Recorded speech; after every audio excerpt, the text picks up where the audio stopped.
produk hukum hasil pemeriksaan, kemudian apalagi penyelesaian sengketa perpajakan atau upaya hukum, ya. Kemudian yang terakhir adalah penagihan pajak. Itu gitu. Nah, nanti semoga semuanya bisa disampaikan sampai dengan jam 4 sore ya, selesai untuk disampaikan materinya untuk hari ini. Ya. Oh iya, berarti minggu depan ujian ya? Iya Pak, tanggal 24. Iya Pak. Tanggal 24 ya. Tapi ujiannya untuk materi KUP A saja atau dengan AB? Kalau nggak salah A saja ya? Iya Pak, A aja. A aja. Oke. Nanti ini belum ada semua ya? Takut saya kelupaan, ini mau saya kasih gambaran supaya teman-teman juga mudah untuk nanti belajar menghadapi ujian. Ya, saya kasih gambaran dulu kira-kira materi-materi ujiannya apa saja. Ya, sekalian kita mereview ya sebelum masuk ke materi yang hari ini, sekalian juga kita mereview materi KUP-A karena kan sudah berapa lama? Sebulan lebih ya. Kalau nggak salah terakhir itu kita KUP-A itu tanggal 27 Februari. Iya, Sekarang 17 April, berarti sudah 1,5 bulan ya, kurang lebih hampir 2 bulan.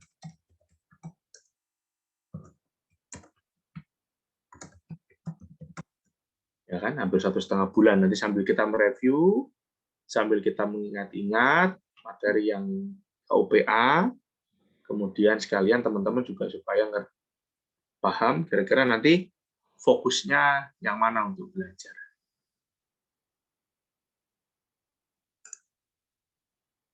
Oke, saya mohon waktu sekitar 5 menit sebentar ya, sambil menunggu yang lain juga ya.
Oke teman-teman, kita sedikit mereview ya, sekalian untuk fokus belajar teman-teman untuk persiapan ujian minggu depan.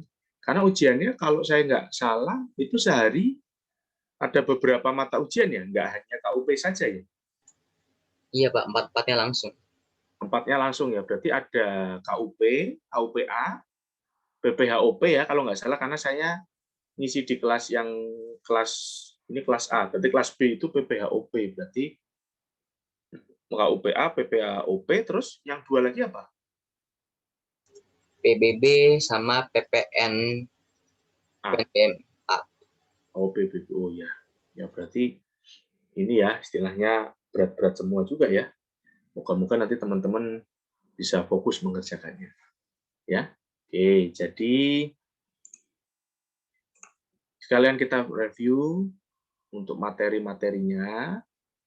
Ya, teman-teman mungkin fokuskan untuk belajar ke beberapa hal. Walaupun nanti modulnya tetap dipelajari semua ya.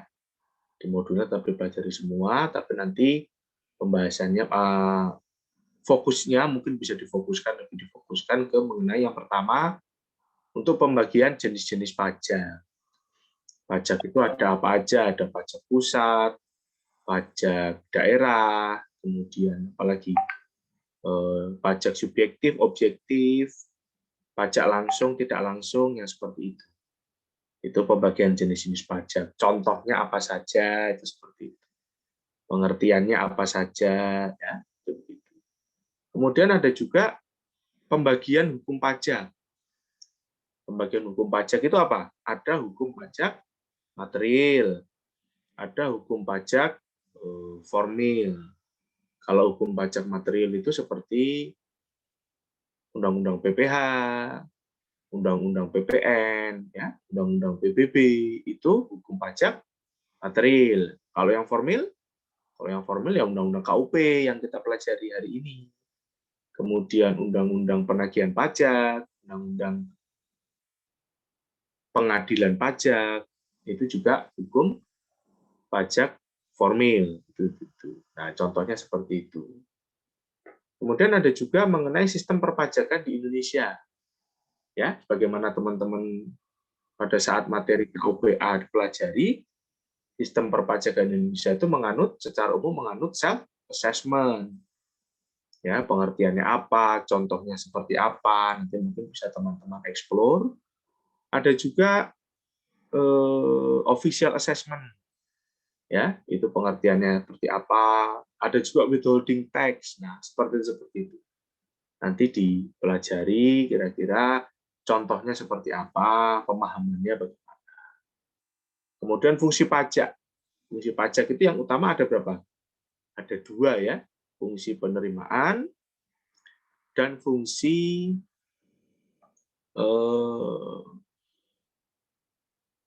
regulasi atau fungsi pengaturan. Ya, ada juga fungsi yang lainnya, fungsi redistribusi pendapatan, fungsi stabilitas, ya, fungsi stabilitas. Jadi total ada 4, tapi yang utama adalah penerimaan dan regulasi atau fungsi untuk mengatur. Nah, itu teman-teman nanti bisa pelajari kira-kira contohnya apa untuk 4 fungsi itu, contohnya seperti apa. Kemudian ada juga macam-macam SPT. SPT dibagi menjadi berapa? Ada SPT massa dan SPT tahunan.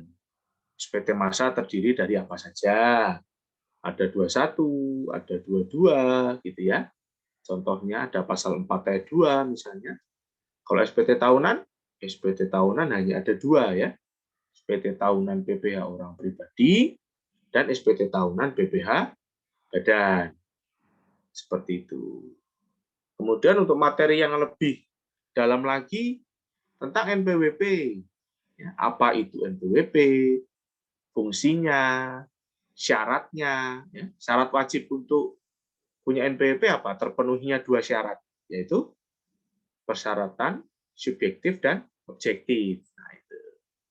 Termasuk NPWP untuk pasangan suami istri, ya, dan NPWP untuk anak yang belum dewasa. Anak belum dewasa. Itu seperti itu. Nanti bisa teman-teman fokus ke situ belajar. Ada juga batas pendaftaran NPWP atau PKP. Kapan? Paling akhir harus mendaftarkan.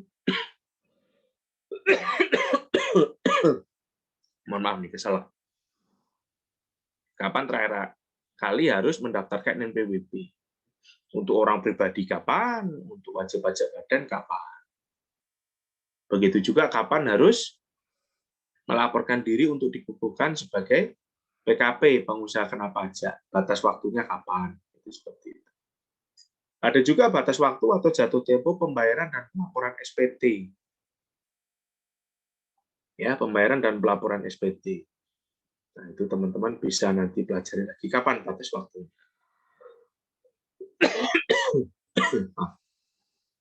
Ya, termasuk sanksinya. Kalau terlambat melakukan pembayaran, sanksinya apa? Kalau terlambat melaporkan SPT, sanksinya apa? Perhitungannya bagaimana? Nah, kemudian ada juga mengenai pembukuan dan pencatatan. Kurang lebih seperti itu, teman-teman. Nanti teman-teman bisa fokuskan untuk belajarnya di situ. Sampai sini ada yang mau ditanyakan dulu? Belum sih, Pak. Nggak ada ya. Oke, kalau gitu, ini sudah 60 kurang 4, sudah quorum ya. Kita mulai materi hari ini, itu mengenai pemeriksaan pajak. Saya izin share screen, sebentar.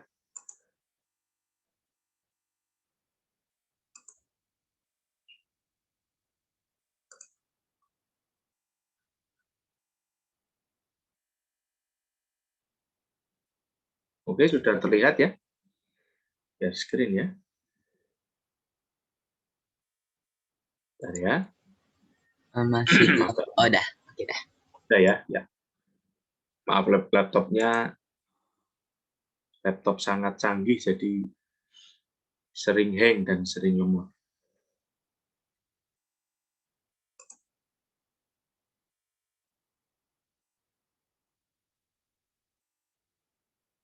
Ya. Maaf. Aduh. Kok keselak terus. Ya, mengenai pemeriksaan pajak. Hari ini kita awali dengan pemeriksaan pajak ya. Pagi-pagi udah agak berat temanya, tapi enggak. Begitu, oke. Di modul teman-teman, itu pemeriksaan pajak itu ada dimulai dari halaman 135. Ya, 135. Itu begitu. Jadi pemeriksaan pajak. Nah, ini kan begini. Kita sedikit mereview yang pertemuan sebelumnya. Jadi untuk sistem perpajakan di Indonesia, summary-nya kira-kira begini. Wajib pajak secara sistem self-assessment pertama mendaftarkan diri secara sukarela. Ya, mendaftarkan diri ke kantor pajak untuk mendapatkan NPWP atau dikukuhkan sebagai PKP bila mana persyaratannya sudah terpenuhi. Kalau belum memenuhi persyaratan tidak wajib, tetapi kalau sudah memenuhi persyaratan menjadi wajib. Persyaratan untuk NPWP adalah memenuhi persyaratan subjektif dan objektif. Persyaratan subjektif itu adalah persyaratan sebagai objek pajak, sebagaimana diatur di Undang-Undang PPH. Itu persyaratan subjektif. Itu begitu persyaratan subjektif. Persyaratan sebagai subjek pajak. Dalam hal ini kalau NPWP, yang wajib NPWP adalah subjek pajak dalam negeri ya. Seperti misalnya warga negara Indonesia atau warga negara asing, warga negara Indonesia yang lahir dan besar tinggal di Indonesia. Kemudian warga negara Indonesia atau asing yang berada di Indonesia lebih dari 183 hari. Atau yang berniat berniat untuk tinggal di Indonesia. Kalau syarat objektif adalah mempunyai penghasilan. Jadi jika dua syarat itu terpenuhi, maka wajib untuk mendaftarkan diri dan memperoleh NPWP. Kalau PKP syaratnya apa? Kalau PKP syaratnya adalah penyerahannya termasuk objek pajak PPN ya dengan omset di atas 4,8. Jadi kalau belum di atas 4,8 omsetnya, itu tidak wajib untuk menjadi PKP. Tetapi boleh, walaupun tidak wajib, tetapi boleh. Nah, setelah mendaftar, kewajiban selanjutnya dari wajib pajak apa? Kewajibannya adalah dia menghitung berapa besarnya pajaknya. Berapa besar pajak yang harus wajib pajak bayar ke kas negara. Itu dihitung sendiri. Ya. Itu dihitung sendiri oleh wajib pajak sesuai dengan ketentuan peraturan perundang-undangan perpajakan. Kalau sudah dihitung, maka nanti ketahuan berapa yang harus dibayar oleh wajib pajak ke kas negara sebagai pajaknya. Nah, wajib pajak membayar sendiri ke bank persepsi, ya, ke kas negara melalui bank persepsi atau kantor pos. Itu silakan dibayar sendiri. Ya, setelah dibayar sendiri, dihitung, dibayar, jangan lupa diisi SPT-nya. SPT-nya diisi sesuai dengan tata cara yang sudah ditentukan, kemudian dilaporkan sendiri oleh wajib pajak. Laporannya melalui SPT. Nah, ini sistem self-assessment kurang lebihnya seperti ini. Itu begitu. Nah, selanjutnya oleh kantor pajak itu dilakukan pengawasan. Gitu ya. Karena sistem self-assessment itu salah satu faktor yang mendukung suksesnya pelaksanaan sistem self-assessment adalah tingkat kepatuhan wajib pajak yang tinggi. Ya, karena memang konsepnya adalah wajib pajak itu diberikan kepercayaan untuk melakukan hak dan kewajiban perpajakannya sendiri. Sistem self-assessment itu begitu. Jadi silakan daftar sendiri, silakan menghitung sendiri pajaknya, silakan membayar sendiri, dan silakan melaporkan. Nah, itu faktor yang mendukung suksesnya self-assessment adalah tingkat kepatuhan wajib pajak yang tinggi. Patuh untuk daftar, patuh untuk menghitung sesuai dengan ketentuan, patuh untuk membayar, dan patuh melaporkan. Gitu. Itu seperti itu. Nah, otomatis perlu adanya mekanisme kontrol ya atau pengendalian. Gitu. Jadi ketika dalam pengawasan itu perlu juga ada mekanisme kontrol atau pengendalian mengenai tingkat kepatuhan wajib pajak. Sehingga wajib pajak itu bersedia untuk melaporkan SPT-nya dengan benar, lengkap, dan jelas. Nah, salah satu instrumen pengendaliannya atau instrumen pengawasannya mungkin lebih tepatnya pengendalian ya, itu dalam bentuk penegakan hukum. Jadi self-assessment itu membutuhkan tingkat kepatuhan wajib pajak yang tinggi. Dan untuk itu salah satu faktor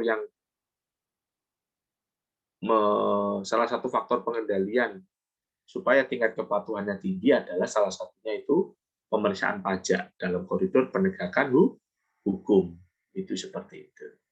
Jadi pemeriksaan pajak itu dibutuhkan sebagai sarana untuk pengendalian atau kontrol dalam sistem self-assessment supaya wajib pajak bersedia, dalam tanda kutip ya, bersedia untuk melaporkan SPT secara benar, lengkap, dan jelas. Itu seperti itu. Itu pemeriksaan.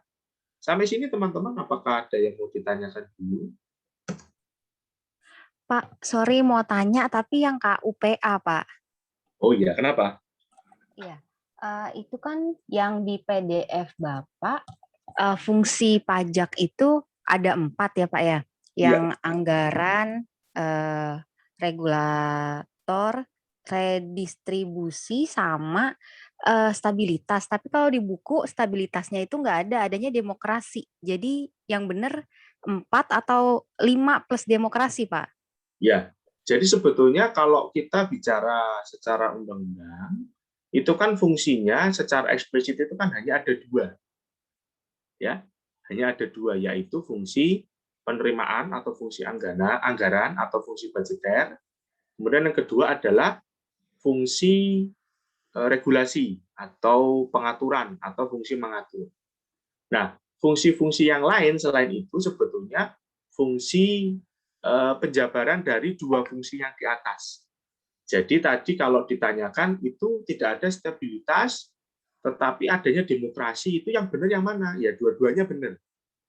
Karena misalnya begini, di dalam fungsi mengatur, itu salah satunya adalah pajak itu bisa mengatur misalnya kebijakan mengenai ekspor dan impor, pemungutan pajak ekspor dan impor. Tujuan akhirnya untuk menjaga stabilitas perekonomian. Nah, itu seperti itu. Itu salah satunya misalnya. Jadi penjabaran saja. Kemudian kalau demokrasi itu intinya kan partisipasi masyarakat ya. Partisipasi masyarakat di dalam pemerintahan. Nah, salah satunya adalah dengan membayar pajak. Nah, membayar pajak itu untuk membiayai proses jalannya pemerintahan, yaitu fungsi penerimaan. Jadi secara tidak langsung itu penjabaran dari fungsi penerimaan pajak tadi yang demokrasi itu, kalau menurut saya seperti itu. Di beberapa literatur ada juga yang 5, ya ada juga yang 5 penerimaan, fungsi pengaturan, redistribusi pendapatan, demokrasi dan stabilitas. Ada juga yang menulis seperti itu. Ada juga yang kayak tadi ditanyakan, yaitu stabilitasnya nggak ada, tapi adanya demokrasi. Itu juga apa namanya? Itu juga benar. Jadi benar semua. Kalau ditanya yang benar yang mana? Benar semua. Jadi nanti teman-teman tinggal, yang penting kan ada rujukan referensinya baik dari buku maupun dari literatur, itu seperti itu. Jadi nggak masalah nanti kalau memang itu yang saya tampilkan di PDF itu hanya salah satu dari literasi. Jadi ada literasi lain yang menuliskan tidak ada stabilitasnya, tapi fungsinya ya tidak ada stabilitas karena stabilitas masuk di fungsi pengaturan, tapi ada juga demokrasi. Jadi sama saja tidak ada yang salah kok. Ya, tapi fungsi yang utama itu ada dua, yaitu regulasi dan reguler. Regulasi. Budgeter dan regulasi. Penerimaan dan pengaturan. Yang paling pokok itu dua, karena itu fungsi itu ada di definisi mengenai pajak di undang-undang. Oke? Oke Pak, makasih. Ya, oke, makasih ya. Yang lain ada yang mau bertanya? Boleh. Mengenai materi yang sebelumnya juga boleh. Kalau yang ini belum saya share PDF-nya ya, mungkin nanti ya. Pada saat istirahat nanti saya share di grup WhatsApp ya. PDF-nya nanti saya share di grup WhatsApp. Oke. Nah, ini mengenai pemeriksaan. Ya. Oke. Nah, kemudian setelah proses pemeriksaan, teman-teman, ya, itu produk hukumnya dari pemeriksaan itu adalah surat ketetapan pajak. Ya, nanti kita akan belajar mengenai surat ketetapan pajak. Nah, untuk surat ketetapan pajak ini, wajib pajak mempunyai hak untuk melakukan upaya hukum jika wajib pajak tidak setuju dengan surat ketetapan pajak tersebut. Baik mungkin tarifnya tidak setuju, atau mungkin prosesnya tidak setuju, atau mungkin pengenaan objeknya tidak setuju, macam-macam. Intinya wajib pajak ada menyatakan tidak setuju atas surat ketetapan pajak tersebut. Maka wajib pajak punya hak untuk melakukan upaya hukum. Ya. Jadi kalau ada wajib pajak tidak setuju dengan suatu surat ketetapan pajak, itu berarti akan terjadi sengketa perpajakan. Nah, wajib pajak itu punya hak untuk melakukan upaya hukum atas sengketa perpajakan tersebut. Itu seperti itu. Nah, proses penyelesaian sengketanya yang paling sering kita kenal, sebetulnya ada banyak.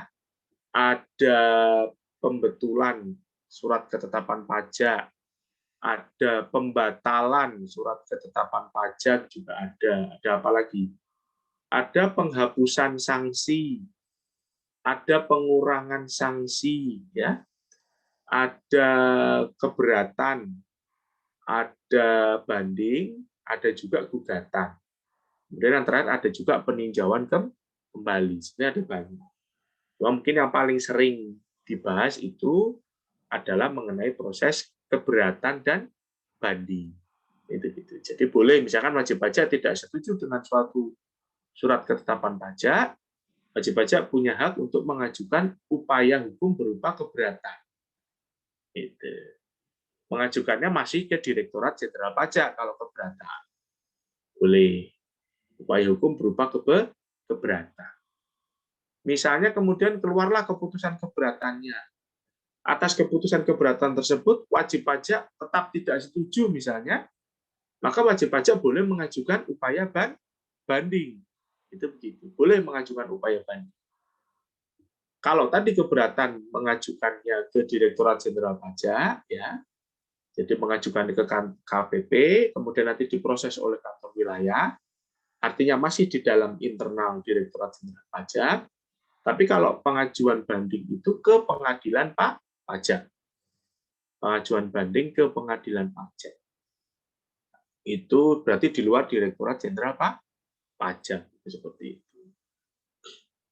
Kemudian jika sudah keluar hasil keputusan banding, ternyata wajib pajak masih tidak setuju, boleh mengajukan PK. PK itu peninjauan kembali. Nah, kalau PK ini mengajukannya kemana? Ke Mahkamah Agung. Ya. Bukan di pengadilan pajak lagi, tapi ke Mahkamah Agung. Nah, PK ini, upaya PK ke Mahkamah Agung ini adalah upaya hukum terakhir. Jadi setelah itu tidak ada lagi. Jadi nanti apapun keputusan PK di Mahkamah Agung, PK itu peninjauan kembali, apapun keputusannya harus dilaksanakan, baik oleh Direktorat Jenderal Pajak maupun oleh wajib pajak. Itu seperti itu.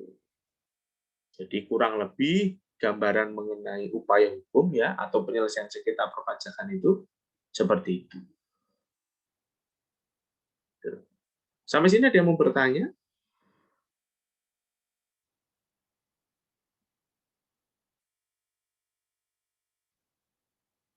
Tidak, belum? Oke. Jadi kalau ada langsung ya. Kemudian, nah setelah melakukan upaya hukum, ya, tindakan selanjutnya atau proses selanjutnya dari Direktorat Jenderal Pajak itu adalah apa? Melakukan tindakan penagihan.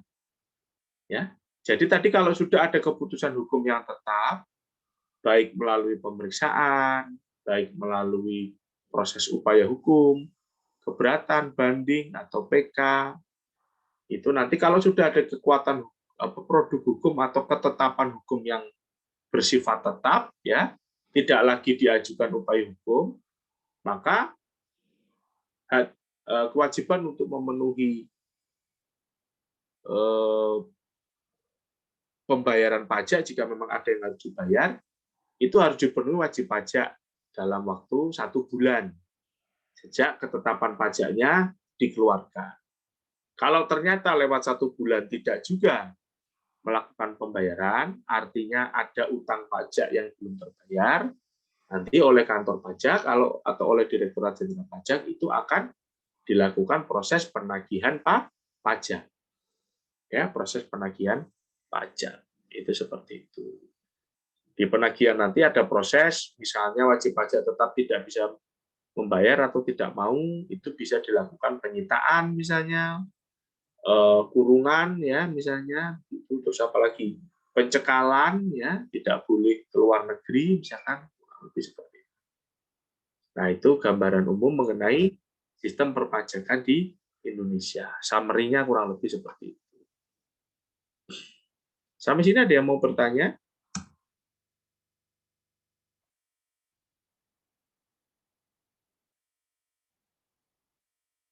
Bentar ya.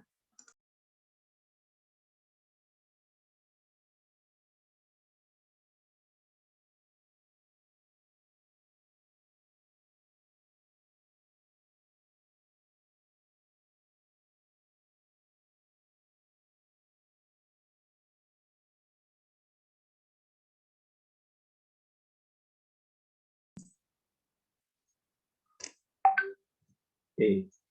Kalau tidak, kita masuk ke definisi dari pemeriksaan. Ya. Pemeriksaan adalah serangkaian kegiatan untuk menghimpun dan mengolah data, keterangan, dan atau bukti. Dilaksanakan secara objektif dan profesional berdasarkan suatu standar pemeriksaan untuk menguji kepatuhan pemenuhan kewajiban perpajakan dan atau untuk tujuan lain dalam rangka melaksanakan ketentuan peraturan perundang-undangan perpajakan. Ini adalah definisi dari pemeriksaan.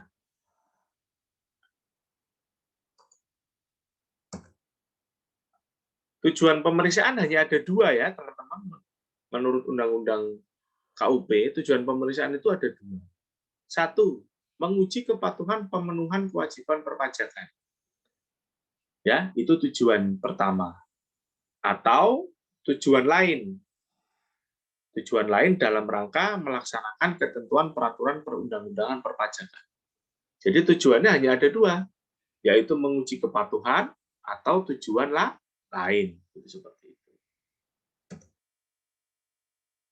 Sekarang kita menuju ke pemeriksaan untuk menguji kepatuhan. Ruang lingkupnya, ya, ruang lingkupnya pemeriksaan untuk menguji kepatuhan itu bisa, kalau dilihat dari jenis pajaknya, ruang lingkup pemeriksaan itu bisa 1 jenis pajak beberapa jenis pajak atau seluruh jenis pajak. Ya. Bisa satu jenis pajak saja, beberapa atau malah seluruh jenis pajak.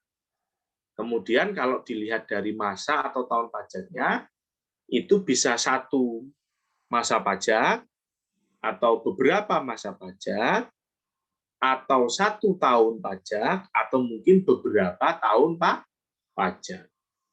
Seperti itu. Sampai sini ada yang mau bertanya?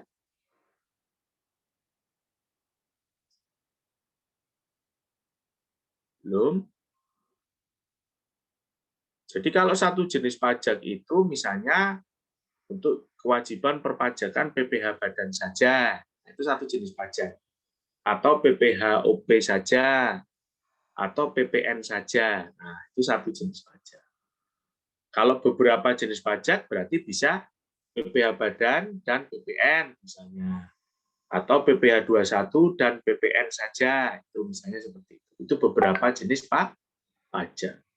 Kalau seluruh jenis pajak, ya kalau seluruh jenis pajak berarti mulai dari PPh badan, PPN, ya PPh pasal 21 misalnya, pasal 22, 23 sekarang. Itu seluruh jenis pajak. Kalau satu masa pajak, ya berarti yang diperiksa itu hanya 1 bulan saja. Bulan Januari saja, bulan Februari saja. Misalnya. Kalau beberapa masa pajak, berarti bisa Januari, Februari, Maret. Mungkin diperiksanya Juli, Agustus, September, itu bisa. Itu begitu. Atau malah 1 tahun. Nah, 1 tahun berarti dari Januari sampai Desember. Itu bisa juga. Beberapa tahun juga bisa. Berarti tahun 2017 misalnya, Januari sampai Desember diperiksa. Tahun 2018, Januari sampai Desember diperiksa. Begitu seterusnya. Itu mengenai ruang lingkup pemeriksaan untuk menguji kepatuhan pemenuhan kewajiban perpajakan. Sampai sini ada yang mau bertanya?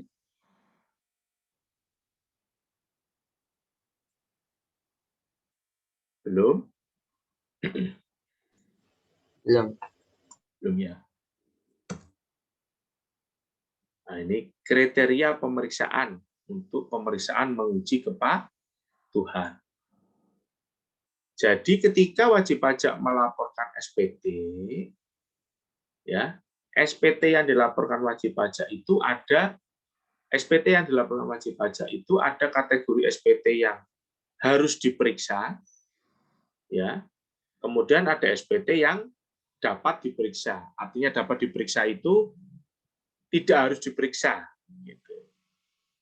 Nah, kantor pajak atau KPP atau Direktorat Jenderal Pajak itu punya waktu menurut pasal 8 ayat 1 Undang-Undang KUP itu mempunyai waktu 5 tahun kalau mau melakukan pemeriksaan, ya,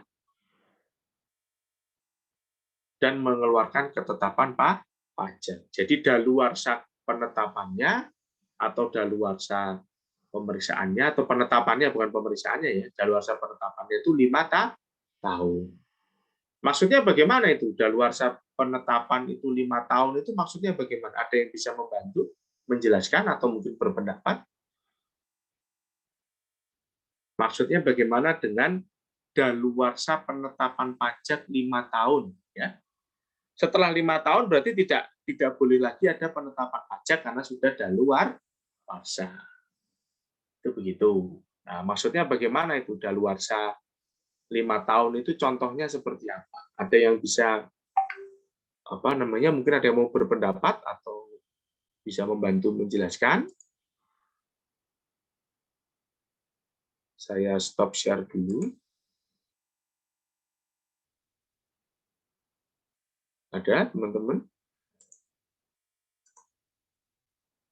Mungkin berpendapat? Atau mungkin saya tanya supaya berpendapat? Mungkin ada.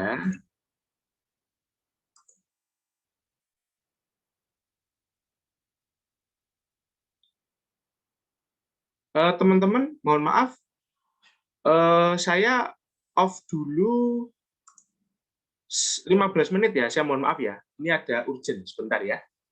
Oke, Pak.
Tadi kepotong agak lama ini tadi berapa menit, soalnya ini barusan saya baru dapat kabar kalau istri saya itu positif COVID. Gitu. Jadi tadi saya harus telepon dulu ke sana sini.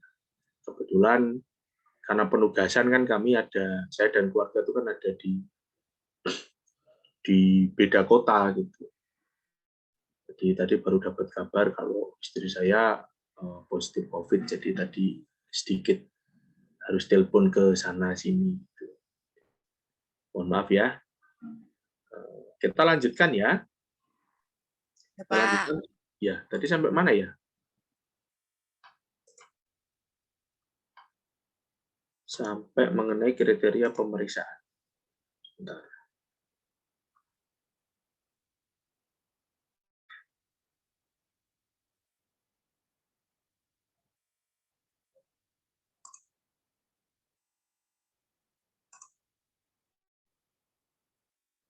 Oh iya, daluarsa ya. Tadi mengenai daluarsa, ada yang mau berpendapat apa yang dimaksud dengan daluarsa penetapan 5 tahun? Ada yang mau berpendapat daluarsa penetapan 5 tahun? Ada? Daluarsa penetapan 5 tahun.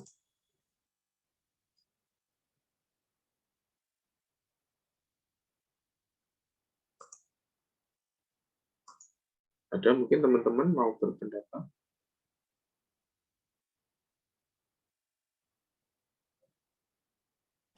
Saya coba jawab ya, Pak. Ya, silakan. Dengan siapa? Gan Pohui. Oh, Gan Pohui. Ya, silakan. Ya, Pak. Kalau daluarsa 5 tahun itu, jadi kalau kantor pajak mengeluarkan ketetapannya itu tidak melebihi dari 5 tahun. Oh, ya.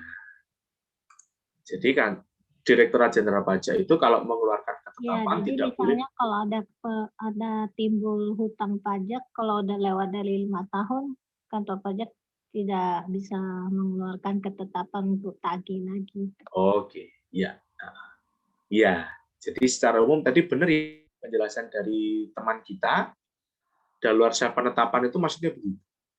Jadi kantor pajak itu SPT yang wajib pajak laporkan, misalnya SPT tahunan BPH badan atau orang pribadi. Tahun pajak 2000, sekarang tahun berapa? Tahun pajak 2020. Tahun pajak 2020. Nah, itu kantor pajak kalau mau mengeluarkan ketetapan pajak, ya, itu cuma punya waktu 5 tahun.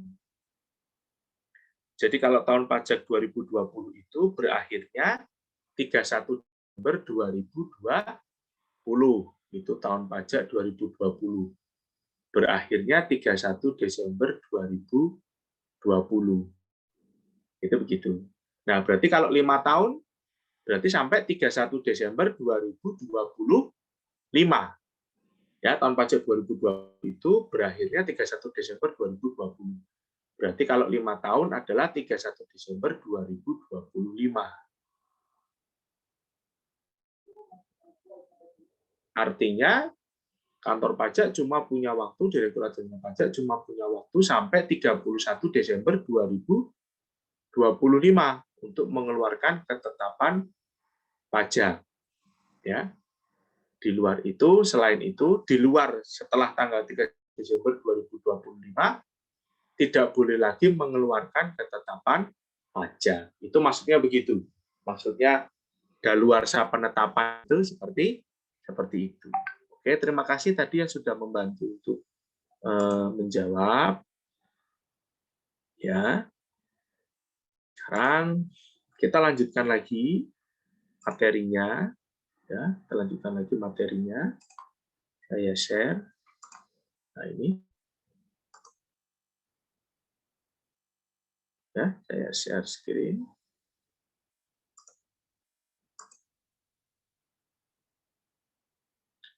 Ya. SPT yang pasti atau wajib diperiksa atau harus dilakukan pemeriksaan itu. Nah, jika SPT yang dilaporkan wajib pajak itu, wajib pajak mengajukan permohonan pengembalian kelebihan pembayaran pajak. Itu diatur di Undang-Undang KUP pasal 17B. Jadi kalau wajib pajak melaporkan SPT, SPT yang dilaporkan itu berstatus lebih bayar, ya. Jadi wajib pajak kelebihan melakukan pembayaran pajak, ya, berstatus lebih bayar, wajib pajak kelebihan melakukan pembayaran pajak, kemudian wajib pajak meminta pengembalian atas kelebihan tersebut. Berarti direstitusi istilahnya. Ya. Jadi kalau istilahnya itu di perpajakan itu istilahnya restitusi. Jadi atas kelebihannya itu diminta untuk kembali. Diminta pengembaliannya itu berarti wajib pajak mengajukan restitusi atas kelebihan bayar tersebut. Nah, itu SPT-nya wajib dilakukan pemeriksaan. Itu begitu. Wajib dilakukan pemeriksaan. Jadi sebelum dikembalikan, itu wajib dilakukan pemeriksaan lebih dahulu. Itu diatur di pasal 17B Undang-Undang KUP. Nah, selain jenis SPT ini, ya, selain SPT pasal 17B ini, selain jenis SPT ini itu sifatnya pemeriksaannya itu dapat dilakukan pemeriksaan. Artinya dapat dilakukan pemeriksaan itu tidak pasti selalu diperiksa, tapi bisa diperiksa. Ya, itu. Nanti ketetapan pajaknya keluarnya ya dalam jangka waktu 5 tahun yang tadi dijelaskan mengenai daluarsa penetapan. Itu seperti itu. Ya, misalnya SPT-nya lebih bayar, tetapi tidak mengajukan pengembalian kelebihan pembayarannya. Ya, itu tidak wajib diperiksa. Walaupun bisa diperiksa. Atau SPT katakan rugi. Nah, itu seperti itu. SPT-nya perubahan, wajib pajak melakukan perubahan tahun buku. Nah, itu juga bisa dilakukan pemeriksaan. Itu seperti itu. Kurang lebih ini kriteria pemeriksaannya kurang lebih seperti ini. Ya, kita selanjutnya. Nah, jenis pemeriksaan itu ya dibagi menjadi pemeriksaan lapangan dan pemeriksaan kantor. Dibagi menjadi pemeriksaan lapangan dan pemeriksaan kantor. Itu begitu. Pemeriksaan lapangan dan pemeriksaan kantor. Ya, pemeriksaan lapangan dan pemeriksaan kantor. Pemeriksaan lapangan itu apa? Ya, pemeriksaan lapangan itu berarti wajib pajak. Pemeriksa pajak melakukan pemeriksaan selain wajib pajaknya dipanggil ke kantor, ya, melakukan pemeriksaannya juga dapat melakukan pemeriksaan di lokasi wajib pajak, di lokasi kegiatan usaha wajib pajak. Jadi pemeriksaannya bisa melakukan survei lapangan segala macam. Itu pemeriksaan lapangan. Kurang lebih sederhana seperti itu. Nah, kalau pemeriksaan kantor itu dilakukan dengan cara wajib pajaknya dipanggil untuk ke kantor pajak. Jadi si pemeriksaannya tidak perlu atau tidak pernah melakukan kunjungan ke lapangan, ya. Cukup dilakukan pemeriksaan kantor seperti itu. Itu jenis pemeriksaan. Ya. Itu. Nah, ini tadi menyangkut dengan, kita skip aja dulu. Nah, ini ada kewajiban pemeriksaan wajib pajak. Wajib pajak dalam proses kewajiban pemeriksa. Ya. Jadi pemeriksa pajak itu mempunyai kewajiban dalam melaksanakan proses pemeriksaan. Ini kewajibannya seperti ini, salah satunya, ini mungkin tidak perlu saya bacakan semua ya. Nanti teman-teman bisa membaca sendiri, karena ini kan hafalan ya. Teman-teman nanti bisa baca sendiri di modulnya atau di slide-nya. Seperti misalnya menyampaikan surat pemberitahuan pemeriksaan, memperlihatkan tanda pengenal pemeriksa, ya, terus menjelaskan alasan dan tujuan, hak dan kewajiban, segala macam. Itu salah satu kewajibannya, misalnya gitu. Ini saya skip aja, nanti karena teman-teman bisa baca sendiri. Ya, skip. Nanti slide-nya juga bisa dibaca.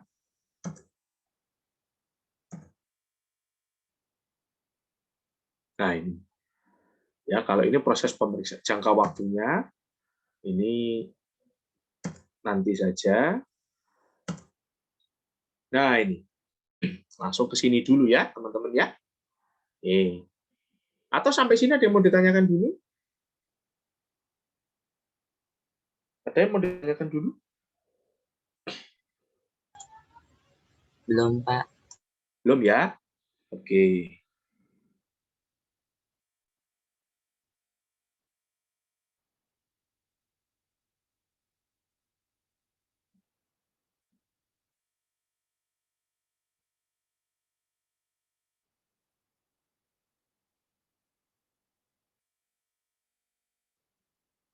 Nah, ya. Nah, pemeriksaan itu didahului dengan adanya surat perintah pemeriksaan atau disingkat SP2. Kan itu didahului dengan adanya surat perintah pemeriksaan atau SP2. Itu begitu. Nah, SP2 itu surat perintah pemeriksaan itu diterbitkan untuk, nah, itu sesuai dengan ruang lingkup pemeriksaan tadi.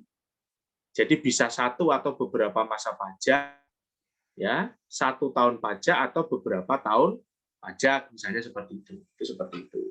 Kemudian surat perintah pemeriksaan juga berisi mengenai surat tim pemeriksa. Jadi yang melakukan pemeriksaan itu siapa saja, itu ada di surat perintah pemeriksaannya. Ada di surat pemeriksaannya. Itu seperti itu. Yang melakukan pemeriksaan siapa saja itu ada, namanya ada. Itu. Nah, susunan tim pemeriksa ini bisa saja berubah. Karena satu dan lain hal, susunan tim pemeriksa ini bisa saja berubah. Kalau terjadi perubahan, ya, jadi perubahan tim pemeriksa, maka nanti akan diterbitkan surat perubahannya. Dan itu akan diberitahukan juga kepada wajib pajak. Itu begitu. Surat perintah melakukan pemeriksaan. Surat perintah pemeriksaan. Jadi, setiap pemeriksaan harus ada surat perintahnya. Ya, nanti pemeriksa pajaknya akan menunjukkan surat perintah pemeriksaan ini kepada wajib pajak. Ini surat perintah pemeriksaannya, Bapak, Ibu, atau wajib pajak sedang diperiksa, itu seperti itu. Nah, kemudian ada pemberitahuan pemeriksaan, ya, pemberitahuan pemeriksaan. Jadi wajib pajak, ya, itu akan mendapatkan pemberitahuan tertulis secara resmi mengenai pemeriksaannya. Akan diberitahukan secara resmi bahwa atas wajib pajak itu sedang dilakukan pemeriksaan, itu melalui surat pemberitahuan pemeriksaan. Nah, surat ini tuh wajib diberitahukan kepada wajib pajak. Jadi tadi wajib pemeriksaannya misalkan datang ke tempat wajib pajak, menunjukkan surat perintah pemeriksaannya. Ini saya namanya A, B, C misalnya, ditugaskan melakukan pemeriksaan kepada wajib pajak Bapak atau Ibu, gitu ya. Ini surat pemeriksaannya itu diperlihatkan. Kemudian surat pemberitahuan pemeriksaannya itu diberitahukan atau diserahkan kepada wajib pajak. Jadi ada namanya surat pemberitahuan pemeriksaan lapangan. Itu diberitahukan kepada wajib pajak atau diserahkan kepada wajib pajak. Gitu begitu. Nah, kemudian pemberitahuan ini dapat disampaikan secara langsung artinya diserahkan langsung gitu. Kemudian atau kan melalui faksimili ya, atau melalui pos dengan bukti pengiriman surat atau jasa pengiriman lainnya dengan bukti pengiriman. Itu juga boleh. Jadi bisa disampaikan langsung, bisa melalui fax atau bisa melalui pos. Gitu ya. Disampaikannya kepada wajib pajak yang diperiksa. Ya, kalau orang pribadi berarti kepada wajib pajak yang diperiksa, atau disampaikan juga kepada wakil wajib pajak juga boleh. Wakil wajib pajak atau kuasa wajib pajak juga boleh. Wakil wajib pajak itu kalau perusahaan ya wakilnya berarti pengurus, berarti misalkan direktur, komisaris itu seperti itu. Kalau orang pribadi wakilnya itu bisa anggota keluarga yang telah dewasa. Ya, jadi kalau anak-anak tidak boleh. Jadi misalkan melakukan pemeriksaan kepada Tuan A. Ketika pemeriksaannya datang menyampaikan pemberitahuan pemeriksaan, Tuan A-nya sedang tidak ada. Yang ada siapa? Yang ada misalnya istrinya. Nah, itu boleh disampaikan kepada istrinya. Itu pemberitahuan pemeriksaan lapangan. Nah, itu tadi kalau pemeriksaannya jenisnya pemeriksaan lapangan ya. Maaf. Nah, kalau pemeriksaan kantor berarti bentuknya sama, pemberitahuan pemeriksaan, hanya judulnya bukan pemberitahuan pemeriksaan lapangan, tetapi surat panggilan dalam rangka pemeriksaan. Ya, nah surat panggilan dalam rangka pemeriksaan ini nanti dikirimkannya melalui fax, pos dengan surat dengan fax atau pos atau jasa pengiriman lainnya dengan bukti pengiriman itu seperti itu pemanggil. Kalau untuk pemeriksaan kan kantor itu seperti itu, surat panggilan dalam rangka pemeriksaan. Ya, sampai sini ada yang mau ditanyakan?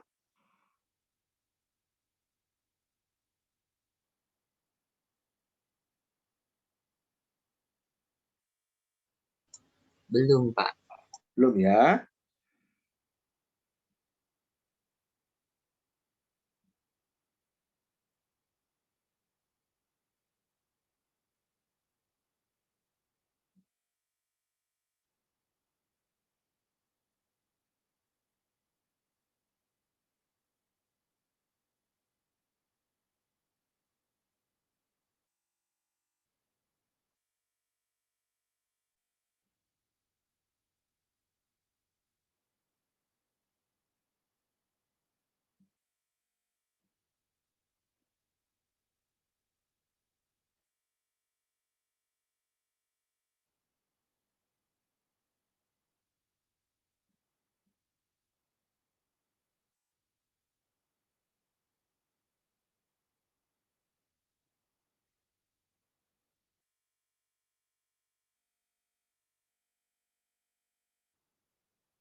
Oke. Belum? Oke, kemudian berikutnya adalah pertemuan dengan wajib pajak, ya. Jadi dalam proses pemeriksaan itu akan ada pertemuan dengan wajib pajak. Ya, ketika pertama kali menyampaikan surat pemberitahuan pemeriksaan atau wajib pajak pertama kali datang ketika dipanggil untuk hadir itu, itu berarti pemeriksa pajak dan wajib pajak akan melakukan pertemuan ya. Namanya pertemuan dengan wajib pajak.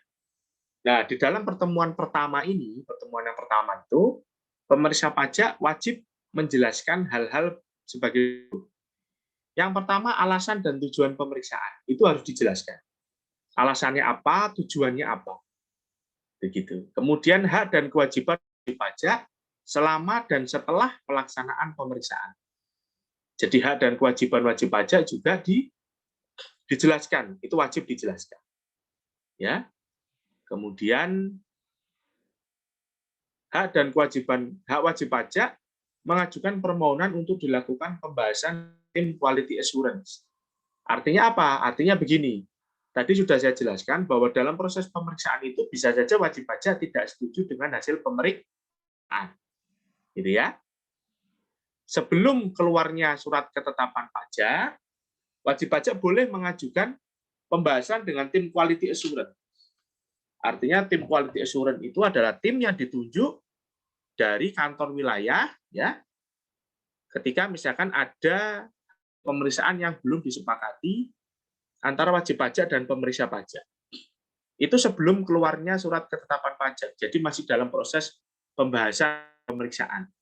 Jadi wajib pajak boleh. Misalnya begini, menurut pemeriksa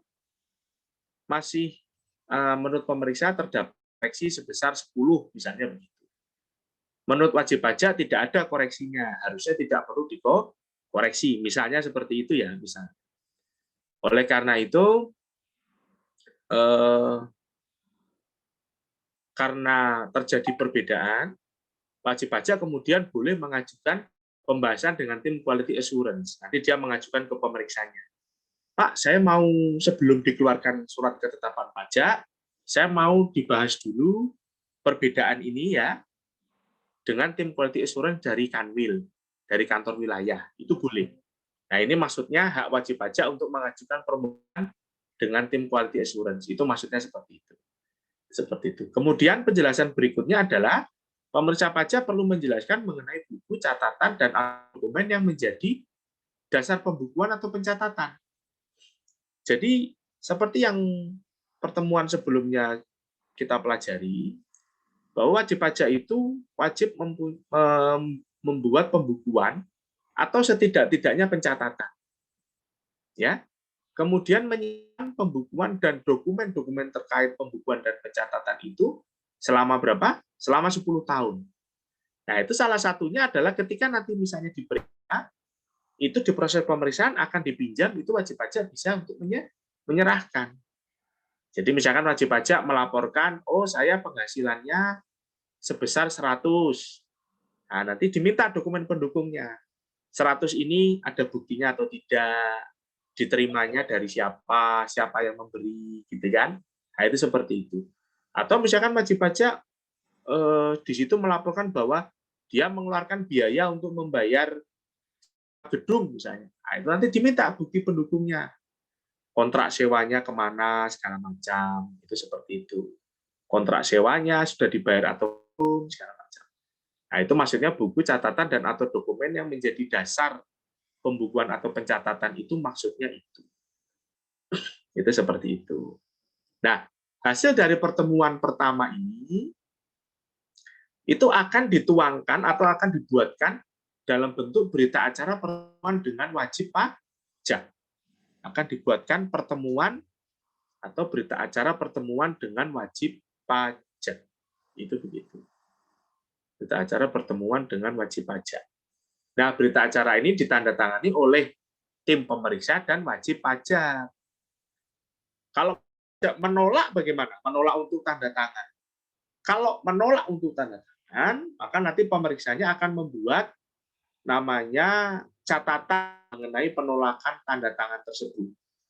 Jadi misalkan tadi ya, pertemuan pertama wajib pajaknya datang, kemudian sudah dijelaskan 4 hal itu tadi, dibuatkan berita acara, kemudian diserahkan ke wajib pajak. Ini Pak, berita acaranya silakan tanda tangan. Wajib pajak menolak. Nah, itu nanti pemeriksa membuat catatan mengenai penolakan tersebut. Ya. Tapi walaupun begitu, pertemuan dianggap telah dilaksanakan. Jadi walaupun wajib tidak mau tanda tangan, pertemuan tersebut dianggap telah dilaksanakan. Itu seperti itu. Sampai sini ada yang mau bertanya terlebih dahulu? Mungkin?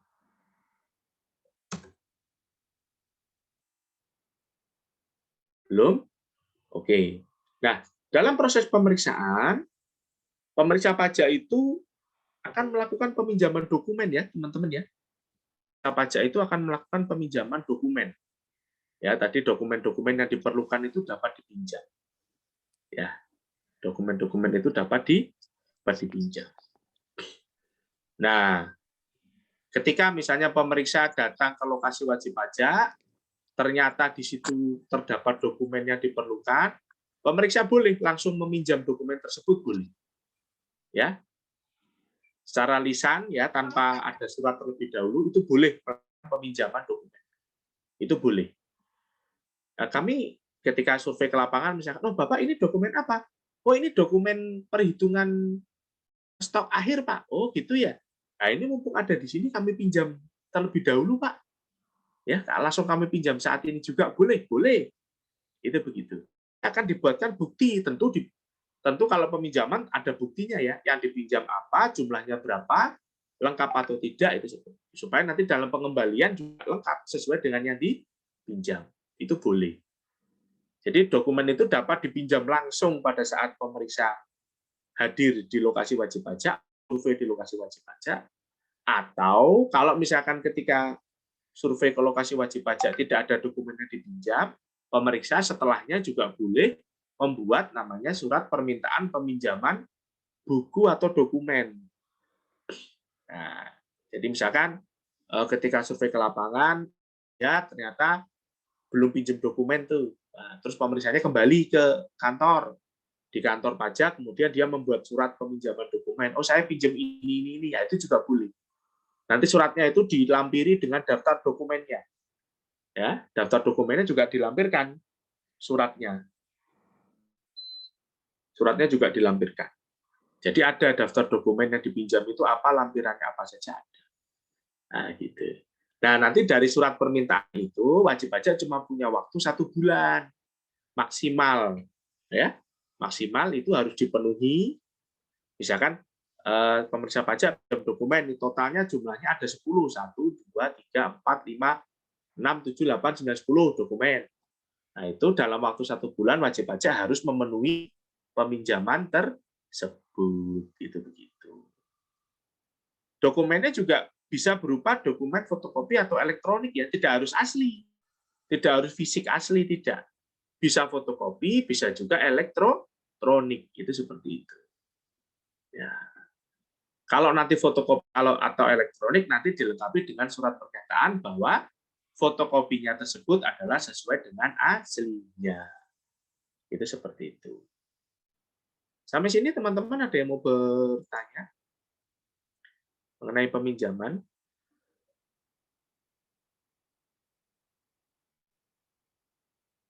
Tidak ada? Kalau tidak ada, saya izin ke belakang sebentar ya. Saya izin ke toilet sebentar ya teman-teman ya. Ya, sebentar ya.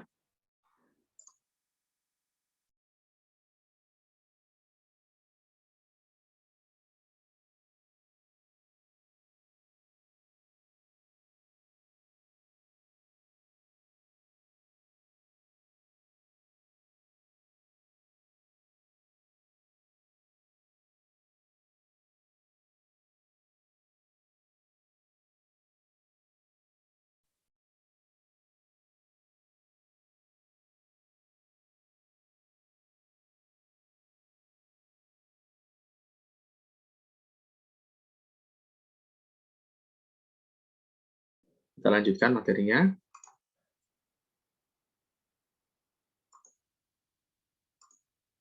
Ya, nah ini mengenai dokumen. Ya, itu begitu. Jadi dokumen tersebut harus dipenuhi dalam waktu 1 bulan ya teman-teman ya, maksimal 1 bulan. Itu begitu. Nah, dalam jangka waktu 1 bulan itu ada prosedurnya ternyata teman-teman. Ya, jadi dari surat permintaan peminjaman dokumen tadi disampaikan kepada wajib pajak, itu wajib pajak akan dikasih waktu 2 minggu. untuk memenuhi peminjaman tersebut. Itu waktu 2 minggu, teman-teman. Wajib pajaknya akan dikasih waktu 2 minggu. Kalau 2 minggu belum memenuhi peminjaman dokumen tadi atau belum menyerahkan dokumen tadi, maka pemeriksa pajak dapat memberikan yang namanya surat peringatan pertama. Pemeriksa pajaknya boleh atau dapat memberikan atau menyampaikan surat peringatan pertama. Jadi dari 2 minggu sejak surat peminjaman disampaikan, itu dikasih waktu 2 minggu. Kalau setelah 2 minggu ternyata wajib pajak tidak memenuhi permintaan tersebut, tidak memenuhi pinjaman tersebut, maka akan diberikan surat peringatan pertama. Dari surat peringatan pertama ini dikasih waktu lagi berapa? 1 minggu untuk memenuhi peminjaman dokumennya. Ya, kalau lewat 1 minggu ternyata tidak juga memenuhi, maka akan diberikan surat peringatan kedua. Itu begitu. Akan diberikan surat peringatan kedua. Itu seperti itu. Nah, dari surat peringatan kedua dikasih waktu lagi berapa? 1 minggu lagi. Ya, dikasih waktu lagi 1 minggu. Gitu. Untuk memenuhi permintaan tersebut. Nah, kalau setelah lewat 1 minggu sejak peringatan kedua wajib pajak, sejak 1 minggu sejak peringatan kedua ini nanti akan dilihat. Ini dokumennya sudah diserahkan semua atau belum? Kalau sudah diserahkan semua, maka pemeriksa akan membuat berita acara pemenuhan. Kalau belum diserahkan semua, ya, atau cuma sebagian saja, pemeriksa juga akan membuat namanya berita acara tidak terpenuhi. Nah, nanti di situ dijelaskan dokumen mana belum atau tidak diserahkan. Itu begitu. Jadi pas ya, tadi waktunya ya. Jadi waktunya dari surat peminjaman itu wajib pajak dikasih waktu 1 bulan. Nah, prosesnya 1 bulan itu. 2 minggu ada peringatan 1 minggu kemudian ada peringatan 2, 1 minggu kemudian kalau memang tidak dipenuhi atau dipenuhi nanti membuat berita acara. Itu seperti itu.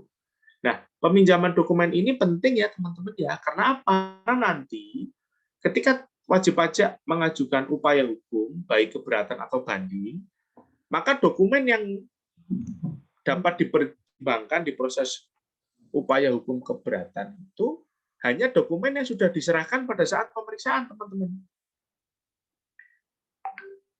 Misalkan pemeriksa meminjam 10 dokumen, misalnya ya.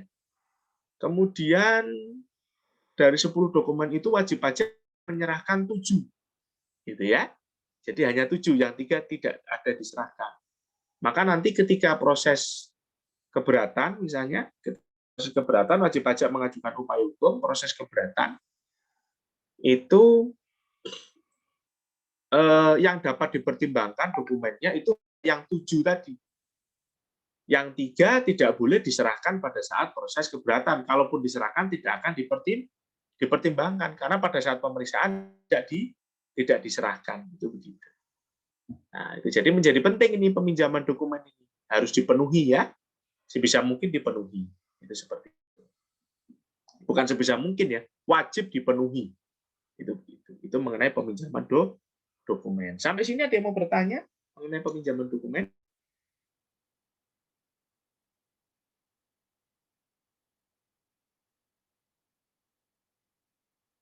Ada?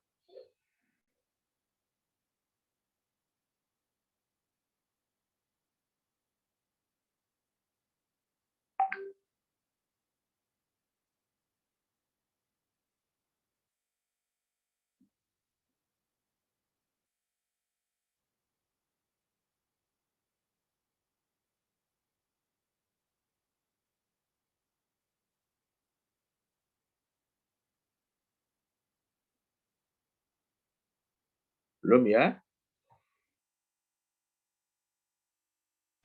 Ya Pak, belum. Belum, oke.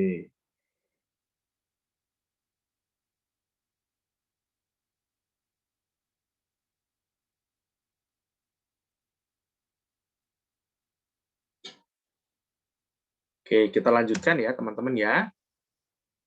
Nah ini, peminjaman dokumen. Jika wajib pajak tidak atau hanya sebagian dari buku catatan dan dokumen yang wajib dipinjamkan, nanti pemeriksa harus menentukan dapat tidaknya melakukan pengujian untuk menghitung penghasilan kena pajak. Gitu ya. Jadi nanti akan diuji. Misalnya pemeriksa minta dokumennya ada 10, kok cuma dikasih 7 yang tadi saya ceritakan, yang tadi saya jelaskan. Kok cuma dikasih 7? Ya. Nah, berarti dari situ, dari 7 itu nanti pemeriksa akan menilai, ini bisa nggak ya digunakan untuk menghitung ketetapan pajak? Kalau bisa ya berarti menggunakan itu. Ya, gitu kan, menggunakan cara normal istilahnya kan begitu kalau bisa. Tapi kalau tidak bisa, maka bisa juga dihitung nanti secara jabatan. Nah, itu kan begitu. Secara jabatan. Itu seperti itu. Dengan metode-metode yang sudah ditentukan oleh peraturan. Nah, itu makanya tadi saya jelaskan bahwa pentingnya wajib pajak memenuhi peminjaman dokumen yang diminta oleh pemeriksa. Itu menjadi penting. Karena untuk keperluan menghitung berapa ketetapan pajaknya. Tentu ketetapan pajaknya akan dihitung menjadi semakin akurat atau semakin sempurna jika dokumen pendukungnya semua dipenuhi. Kalau dokumennya ada yang tidak lengkap, perhitungannya kan menjadi menjadi ada yang tidak bisa dimasukkan di perhitungan. Ya. Dan selanjutnya, nah ini untuk kasus di mana misalnya gitu ya, ketika pemeriksa meminjam dokumen, ternyata dokumen itu sedang tidak dimiliki atau dikuasai oleh wajib pajak. Misalnya dokumennya sedang ada di bank, Pak, misalnya ya, mungkin akte atau apa, dokumen apa, perjanjian itu ternyata tidak dimiliki atau tidak dikuasai oleh wajib pajak. Nah, nanti wajib pajak harus membuat surat pernyataan. Surat pernyataan bahwa dokumen itu sedang dimiliki oleh yang bersangkutan atau sedang tidak dikuasai. Itu seperti itu. Sedang tidak dimiliki. Nanti tinggal pemeriksa pajak akan meminjam kepada pihak yang sedang menguasai tersebut. Itu seperti itu. Atau mungkin bisa juga buku catatan atau dokumennya itu termasuk data yang perlu dilindungi kerahasiaannya. Gitu ya. Wah, Pak, ini boleh saya pinjamkan tapi tidak boleh dibawa, Pak. Karena ini dokumen rahasianya begitu ya. Kan bisa saja itu. Nah, itu. Maka wajib pajak boleh meminta. Boleh, Pak, ini dipinjam tapi harus di tempat khusus, ruangan khusus misalnya begitu, itu boleh. Atau pelaksanaan pemeriksaannya dilakukan di tempat khusus atau di ruangan khusus. Itu boleh. Karena mungkin rahasia dokumennya, takut kalau misalnya dipinjam, dibawa, tercecer atau bagaimana begitu kan, itu boleh dilakukan di pemeriksaan, di ruang khusus itu boleh. Nah, ini penyegelan. Pemeriksa pajak berwenang untuk melakukan penyegelan, untuk memperoleh atau mengamankan buku catatan atau dokumen, termasuk data mengenai kegiatan usaha atau pekerjaan bebas wajib pajak, agar tidak dipindahkan, dihilangkan, dimusnahkan, diubah, dirusak, ditukar, atau dipalsukan. Alasan penyegelan itu pada umumnya misalnya wajib pajak tidak memberikan kesempatan untuk memasuki tempat atau ruang yang diduga untuk menyimpan dokumen. Itu. Wajib pajak tidak berada di tempat dan tidak ada yang bisa atau berwenang untuk mewakili. Itu. Sehingga untuk pengamanan pemeriksaan. Kemudian wajib pajak atau wakil atau kuasa itu menolak memberikan bantuan kelancaran pemeriksaan. Itu ya, itu bisa dilakukan penyegelan. Misalnya begini, pemeriksa pajak datang ke lokasi wajib pajak ke pabrik misalnya untuk melakukan pemeriksaan. Tapi ternyata ketika sampai sana pemeriksa pajaknya tidak boleh masuk ruangannya. Wah, di luar saja, Pak, tidak boleh masuk ke dalam pabrik, misalnya begitu.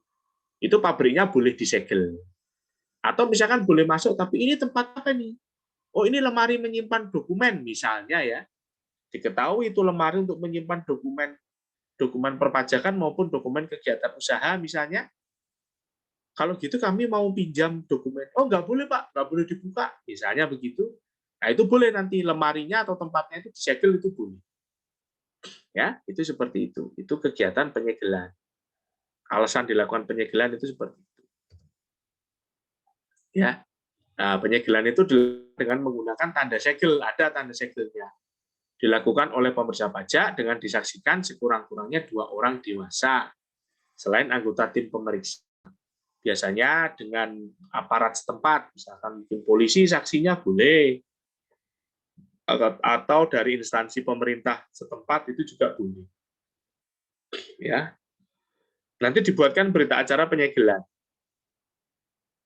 dan ditandatangani oleh pemeriksa pajak dan saksi, seperti itu penyegelan.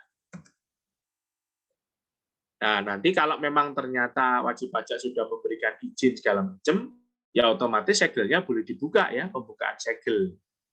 Ya, jika memang dipertimbangkan, oh ini udah nggak perlu disegel lagi kok, wajib pajaknya sudah kooperatif, nah itu ada dilakukan pembukaan segel. Ini materinya seperti ini. Seperti itu. Sampai sini ada yang mau bertanya mengenai ini?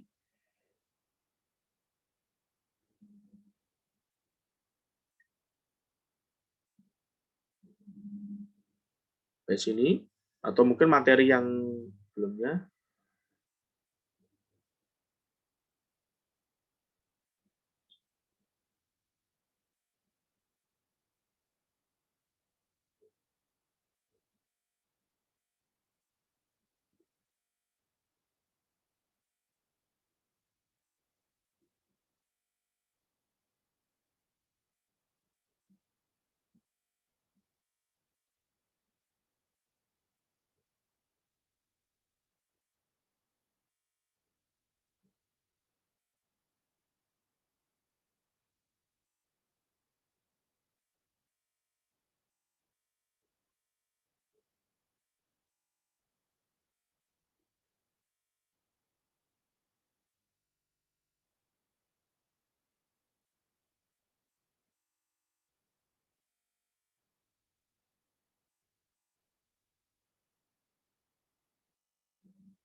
Ada?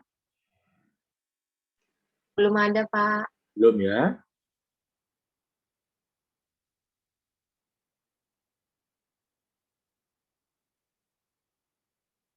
Oke. Nah, terkadang ada kasus di mana wajib pajak itu menolak untuk dilakukan pemeriksaan, teman-teman. Menolak untuk dilakukan pemeriksaan. Ada kasus begitu. Jadi wajib pajak menolak. Ya. Menolak itu macam-macam ya. Bisa menolak, salah satunya termasuk menolak pemberitahuan pemeriksaan lapangan, bisa menolak ketika disurvei lapangan, itu juga bisa. Menolak memenuhi panggilan, itu juga bisa. Gitu ya. Intinya menolak diperiksa lah gitu.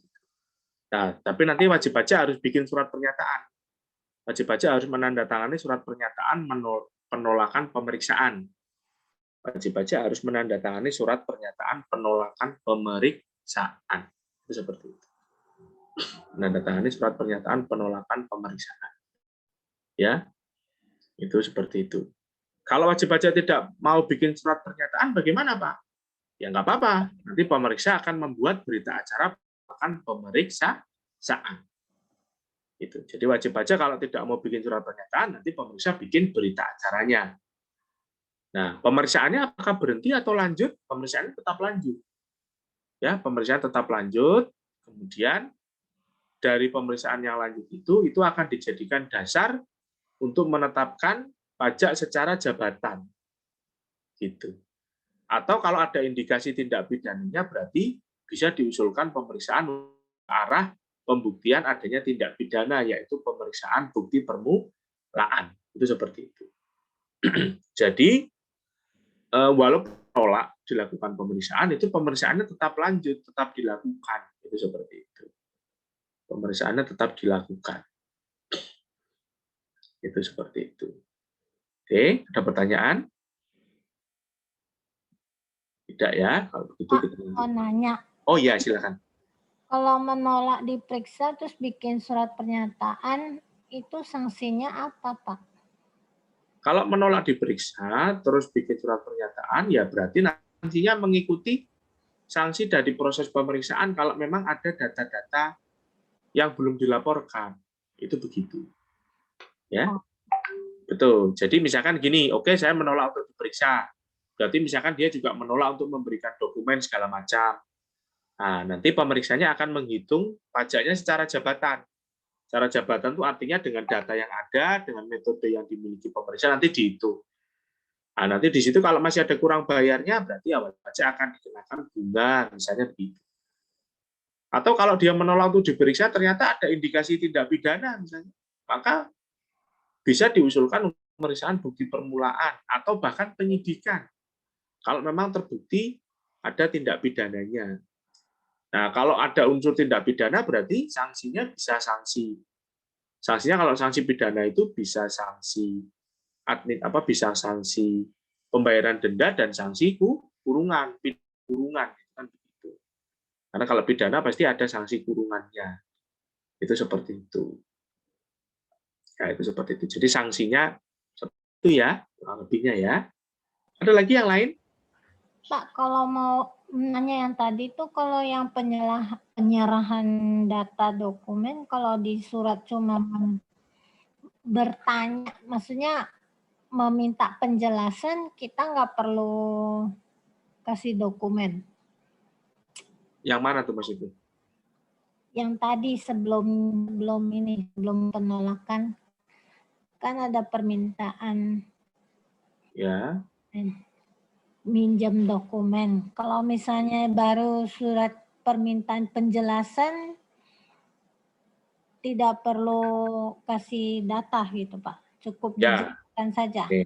Ya kalau diminta penjelasannya kan berarti hadir. Kalau memang baru dimintai penjelasan berarti ya penjelasan. Tapi biasanya pada umumnya ketika dimintai penjelasan itu disuruh menunjukkan dokumennya. Misalnya ini ibu atau bapak penghasilannya dari mana? Itu kan meminta penjelasan tuh. Penghasilan dari mana? Penghasilan saya hanya dari dagang sepatu, Pak. Nah, misalnya begitu. Saya dagang sepatu, suami saya atau istri saya karyawan swasta. Oh begitu, ya buktinya mana? Nah dikasih, biasanya sambil diminta penjelasan itu sambil diminta buktinya. Misalnya kalau untuk dagang sepatu, ini Pak, buktinya ini toko saya ada di sini misalnya. Kemudian ini bon-bonnya Pak untuk penerimaan penghasilannya, bukunya catatan saya ini. Kemudian kalau untuk suami saya karena kerja swasta, ini kantornya namanya ini ada bukti potongnya. Nah, itu seperti itu. Ya. Jadi nanti permintaan pemeriksanya. Kalau memang hanya meminta penjelasan saja tanpa dokumen, ya berarti tidak diserahkan dokumennya. Tapi kalau meminta penjelasan harus dilengkapi dokumen, ya berarti nanti wajib pajaknya wajib untuk memberikan dokumen atau menyerahkan dokumen. Seperti itu. Biasanya kalau permintaan penjelasan itu disertai disertai permintaan untuk dokumen untuk membuktikan penjelasan tersebut. Itu seperti itu. Ada lagi yang lain?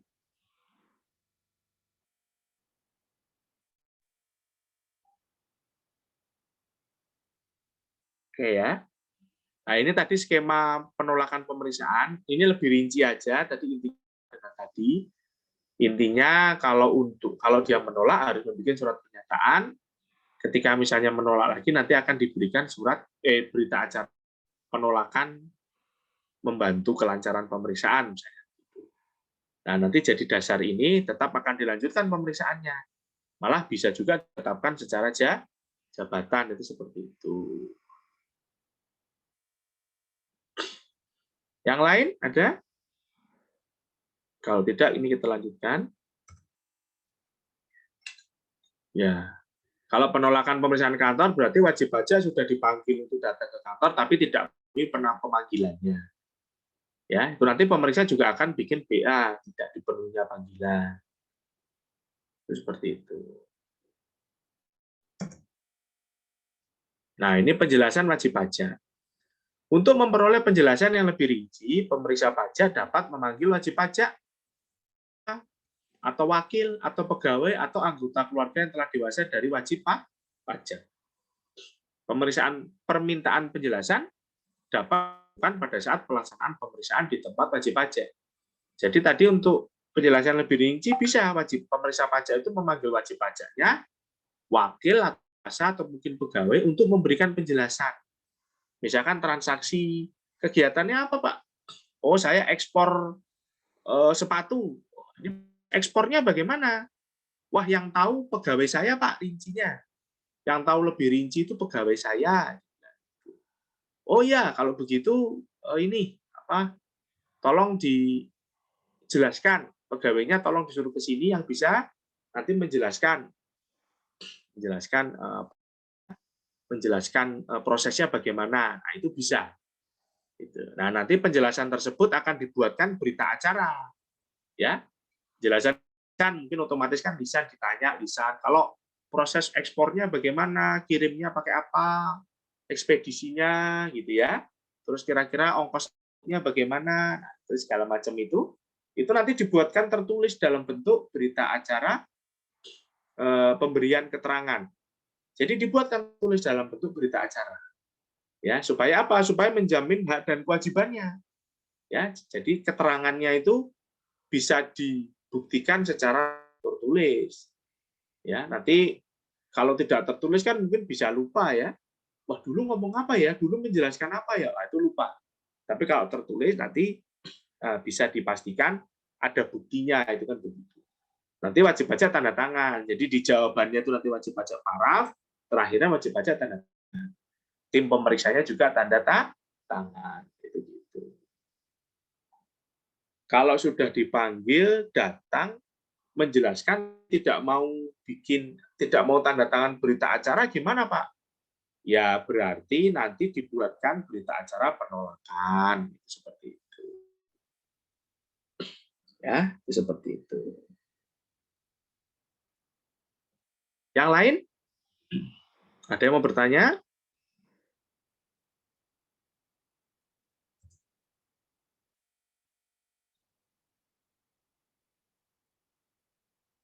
Itu. Nah, selain kepada wajib pajaknya, wakil kuasa atau pegawai tadi, pemeriksa juga boleh melakukan permintaan keterangan atau bukti kepada pihak ketiga. Ya, itu diatur di pasal 35 Undang-Undang KUP. Itu boleh, secara tertulis boleh. Jadi misalnya begini, wajib melakukan kegiatan ekspor sepatu misalnya gitu. Terus ditanya, ini ekspornya caranya gimana? Oh, dari pabrik saya, Pak, itu diangkut pakai truk ke pelabuhan. Ngangkut sendiri atau enggak? Saya pakai jasa angkut. Jasa angkutnya dari mana? Jasa angkutnya dari misalkan PTX gitu misalnya. Maka nanti pemeriksa pajaknya boleh tanya ke PTX. Kirim surat, PTX, ini si A bilang kalau dia menggunakan jasa angkut PTX untuk mengangkut barang dari pabrik ke pelabuhan. Apakah benar? Nanti dijawab PTX. Oh benar Pak. Oh tidak benar Pak misalnya. Nah itu gitu. Jadi boleh melakukan permintaan keterangan atau bukti kepada pihak ketiga. Itu secara tertulis juga nanti dibuatkan ya.